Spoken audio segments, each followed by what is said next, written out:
Hey everyone, the Wagon Wheel of Wisdom here. Please like, share, and subscribe, and hit the bell notifications down below if you haven't already.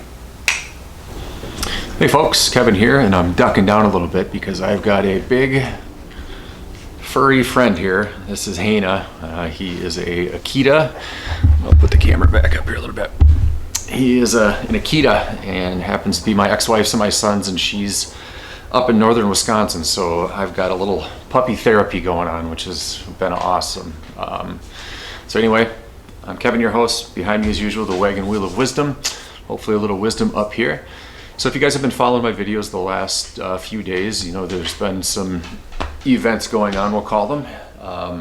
To recap a little bit, initiated some contact with my ex through Bumble website, and she had asked me to please stop, and of course replied with just kind of take care and just some real kind of vague things. So I just wanted to talk a little bit about re-examining what it means to be, I guess, blocked in this instance, and translate it into this great concept of just surrendering to the flow of life per the book I'm reading, The Surrender Experiment.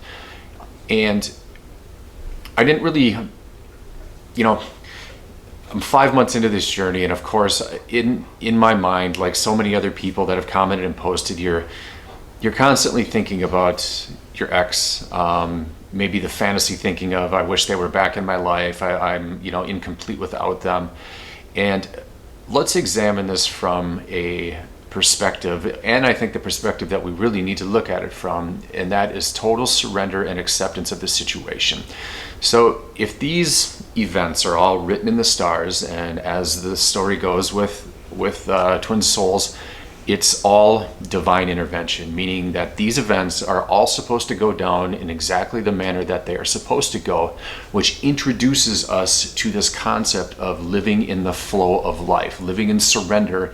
And what the divine feminines get pushed into is this element of forgiveness, surrender, looking at life through a brand new lens of letting go of the ego kind of driving the wheel, and just accepting events as they flow, and kind of sitting with that for a second, and just going with it.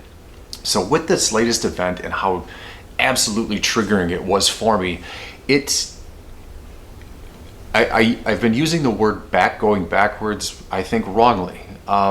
Somebody who I spoke with on the phone yesterday brought up a very interesting point about this. And she had said, because she had asked about the video again, and we've been in contact. And that's another thing, you guys, if you can make contacts here, in the chat rooms, give somebody your email, talk to them. I'm finding it to be invaluable just to have that ability to reach out to people who truly get what this journey is about. Because I talked to my friend yesterday who happens to watch some of my videos, and he had asked about me contacting her, and I went down the road of explaining to him the emotions, and he's an excellent listener, gives great advice, but again, there's just the inability for him to connect to it like how we're connected to it. So by all means, please reach out to people, talk on here, chat on here. That's the whole point of bringing us together. Instead of me telling you what to do, resonate with with what other people are doing at the same time, and just see what works. So with that in mind, what I'm going to talk about then is just surrendering to the moment. So we've all read the stories, we've all read what this is about: one soul split into two, coming back, splitting up again, and as that ebbs and flows kind of back and forth. And when I was on the phone yesterday with her, she brought up the point of, what if I were to tell you that all of this was supposed to happen?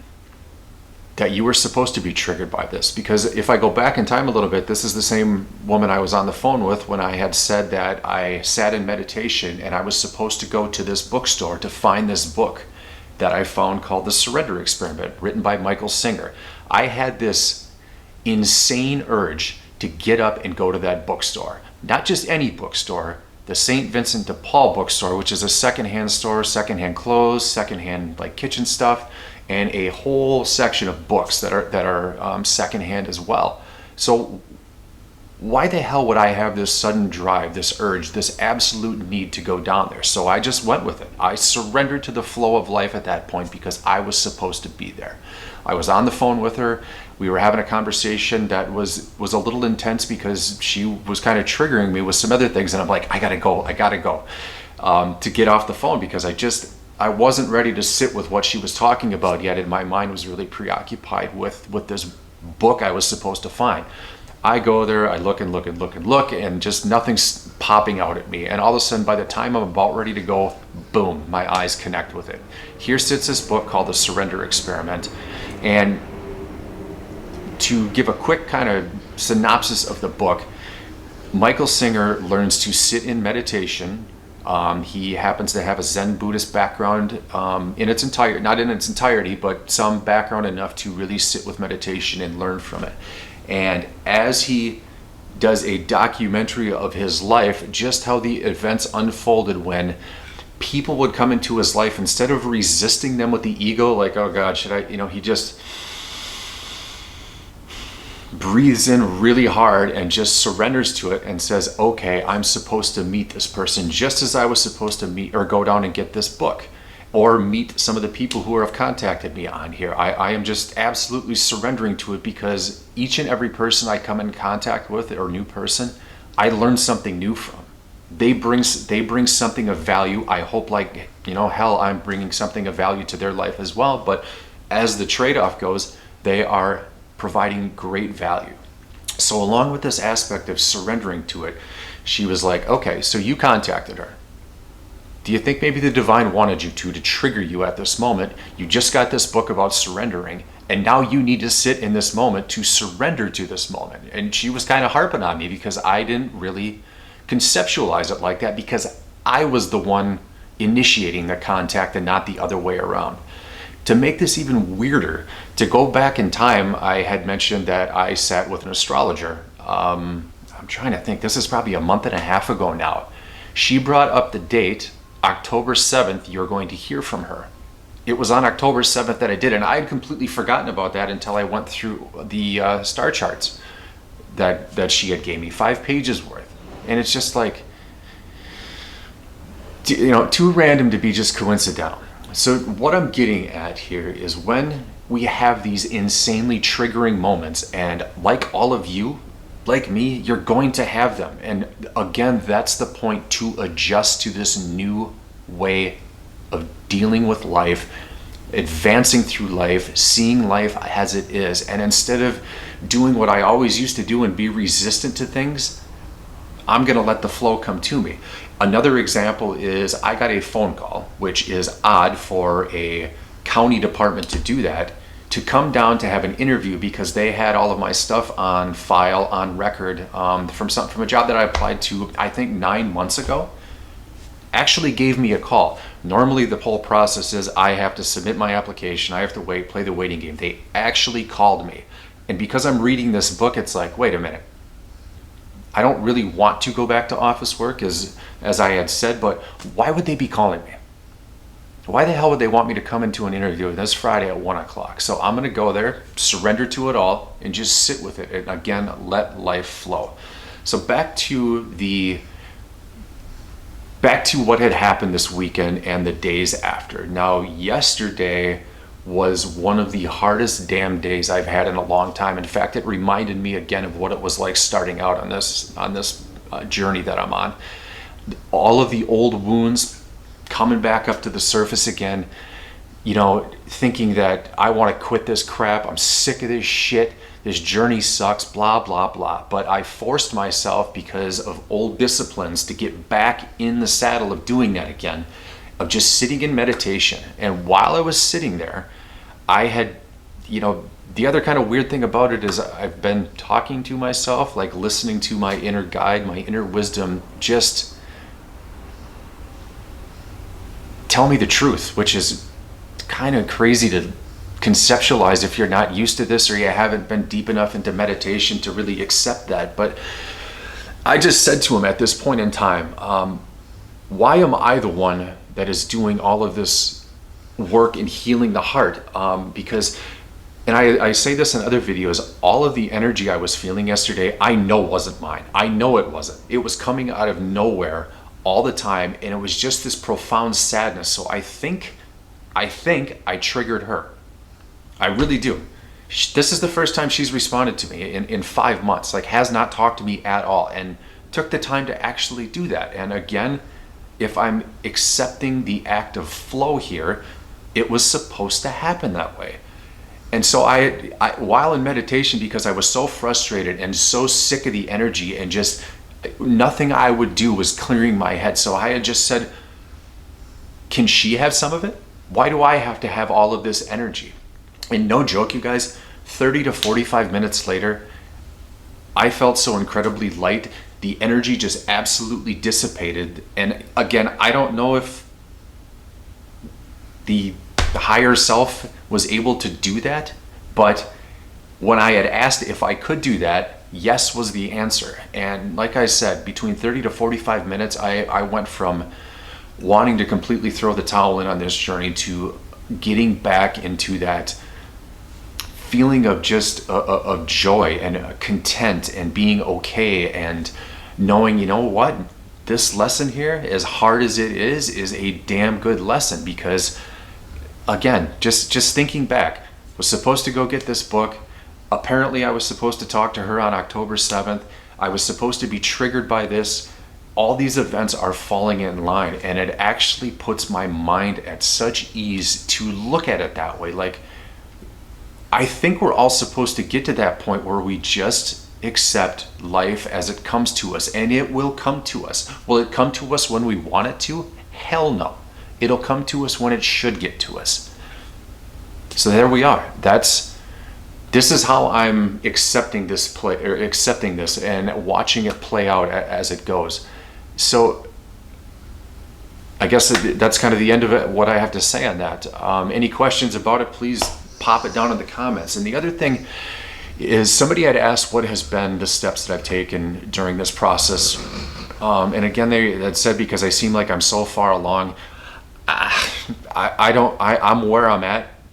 I don't know why I'm where I'm at, but I just know where I'm at. Not to repeat that over and over again, but I just wanted to kind of recap what has been truly working. Now, I had said that I've been struggling with smoking weed.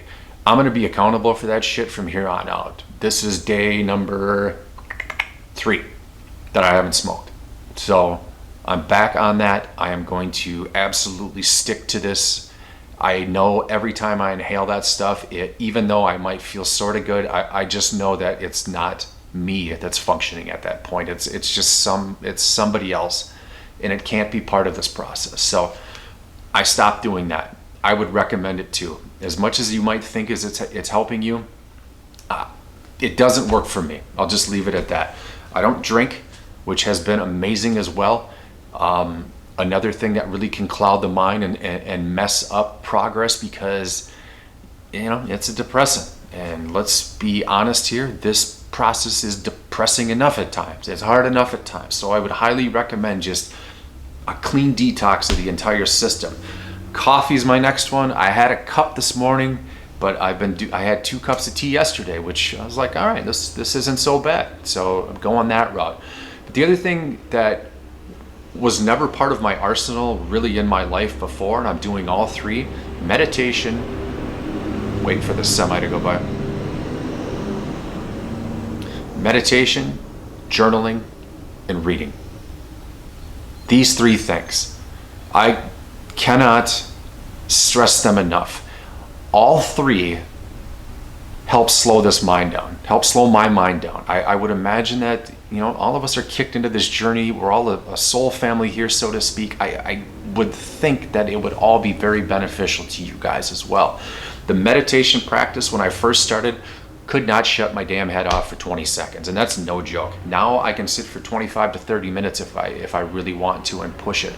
And in those moments of meditation, I had posted the link in previous videos to the active surrender taught by a guru, where you're bending down to the soul, basically surrendering to it. So let's say I'm in a state of meditation and thoughts are coming in. And it happens. It's going to happen. It's a practice. It's like me going to the gym. You're not going to get muscle strength on week one. Month one, you might start showing a little bit. It's the same matter of repetition here.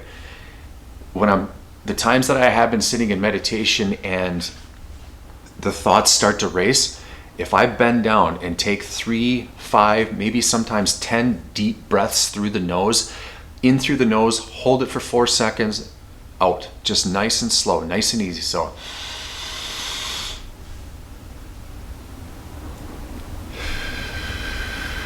but in this surrendered pose, and just Eckhart Tolle talks about it in the book The Power of Now, about just observing the thought, and it just sort of eventually just kind of dissipates and fades. And after I can feel it fading, I'll bring my head back up and just get back into my normal pose. But again, these can be very frustrating practices if you've never done them before, but please give it some time. Be patient with yourself, you guys. We've got time on this journey. In fact, the time you're getting, and I struggled with this too, it's seriously a gift. It really is. So those things that I just said to you are a great start. Now there are other things that you can do. I'm trying to think off the top of my head. Those are my main core ones. I'm drawing a blank, and I don't want to take up too much time of the video sitting here with a blank stare on my face, but those 6 things that have been very profound: no drinking, no smoking weed, trying to get rid of the coffee because the caffeine really kind of ups my anxiety a little bit. But as I've learned this meditation art, as I've learned, journaling, I just immerse myself in books. I study things online about the journey just to kind of, there's times when I doubt it. And so I bring myself back to it and just go back through the entire process of all these things that match up and align. And, I'm doing my best to drop the labels, because I don't know, like in a way, the labels really throw me. They don't make a lot of sense to me. I approach this as a tremendously challenging breakup with a person that has impacted my life in a way that nobody else ever has. And I have this profound connection to her that is unexplainable at this moment in time. I hope, in the future, if we align, that I'll be able to explain it. But at the end of the day, and after this last weekend, to tell you the truth, I want to get to a place that I am just completely okay with myself. And when I do think about her, it just comes from an absolute place of love, instead of me trying to think I can dictate her being in my life. This decision has to come from her, which is going to spill me over into this last topic about this. And this is going to be a little bit, like I'm being hard on her in a way, but it's not. It actually comes from a place of love, especially given the fact that during that meditation, I think I was able to push the energy that maybe she was pushing onto me back to her for a learning experience, because I just got the feeling that that event triggered her. She was in a place for around 5 months of just ghosting me and not wanting to talk to me, and the Divine Masculines are masters at avoiding problems. She, like so many other ones, do not want to face the things that we're being forced to face. And I'll give you the greatest example of that is the act of forgiveness. And let me explain this to you. She said some horrifically shitty things to me while she was breaking up with me. I don't know why. And as the person that I've been talking to had said, the divine was playing the role in that. It needed to go down that way. It needed to happen. Those things needed to be said. But at the same time, I have to learn the act of forgiveness and exercise that forgiveness on every single level to accept the flow of life. So I've been busting my butt, and that is something we are forced into on this journey. We're the first ones to go. We're the more spiritually aware ones. We're the ones more in tune with ourselves, our bodies, emotions, and all of that. So I'm sitting here learning how to be forgiving to somebody that completely shredded me to my core in a way, attacked me at a level that just was hurtful. It was hurtful. In fact, it still to a degree stings. However, I'm dealing with somebody currently who cannot forgive people. who, when I was with her, was unforgiving of people, cut people out of her lives, and never ever once owned any of her actions that might have contributed to it. And as you guys know, in any relationship, in any sort of, friendship, there's two sides to every story. Always. If you don't think you played a role in it, trust me, you played a role in it. You had to have, okay? So let's stop with being naive to that fact. And she is one of those individuals that just can point the finger all day long, hypercritical of everybody, and then in the process be unforgiving while demanding you forgive her. Hypocritical, right? So what I'm getting at is, why the hell, when I'm working my butt off to forgive her for those shitty things, why would I want to be around somebody who can't forgive me? You wouldn't. It would never work. Think how much you've evolved in that arena of just forgiveness alone. Now, when you were with her or with them, it was different then, right? You didn't have these tools in your toolbox. Fast forward to today and imagine being in a relationship with somebody who can't forgive anybody. Imagine that. Imagine how crappy that would go. That they cannot forgive anyone and they wouldn't forgive you. They'd probably treat you like crap again, right? Do you want to get triggered again in that aspect, or do you want them to learn what they need to learn as well? Because it's a frustrating way to look at it, but it's a very honest way to look at it. Why would you want to be with somebody who doesn't have a single shred of forgiveness in their body? I sat with that this morning when I woke up, or actually the dog woke me up at 3:45. I was all prepared to sleep in, and all of a sudden I hear the toenails clicking, but it's all good. 3:45 was a good time to get up. It was beautiful out. But so I'd sat in meditation and really thought about that and accepted the flow of life. And she's just not ready and nowhere near it. When somebody is that adamant about being unforgiving, I can only imagine the destruction and darkness in their life when this comes to a head of having to be forgiving of someone. And the thing is, and my biggest wish of total love towards her is to forgive me first. Start with me and watch it spill over into her ex-husband. Watch it spill over into her parents, who she has a hard time getting along with because of a past that nobody can fix. Nobody has the power to go back in time and fix the past. Nobody, including her. But she just doesn't want to face those things yet, like so many divine masculines. And that's the point of us kicking this whole thing off. So I'm hoping the times that I feel that the energy isn't mine, that I can process it and I'll give it my best shot, but I'm not going to hang on to it when it isn't mine. There's no freaking point. There's no point in it. They need to learn their lesson too, and be that catalyst for them. And just send it with love. It doesn't have to be vindictive. It doesn't have to be, you deal with it. It doesn't have to be like that at all. Send it to them. Okay? So those are my messages today. I hope this didn't run too long and everybody stayed tuned in the entire time. Again, guys, thanks for all your support. I absolutely mean that from the deepest parts of my heart and soul. I truly appreciate it, because I read all the comments.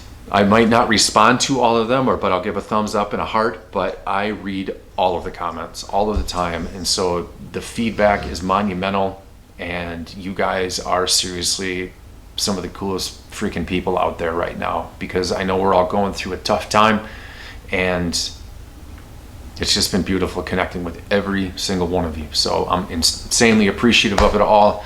I'm back in the saddle again, feeling good about things, and let's adapt to the flow of life and just accept it as is, okay?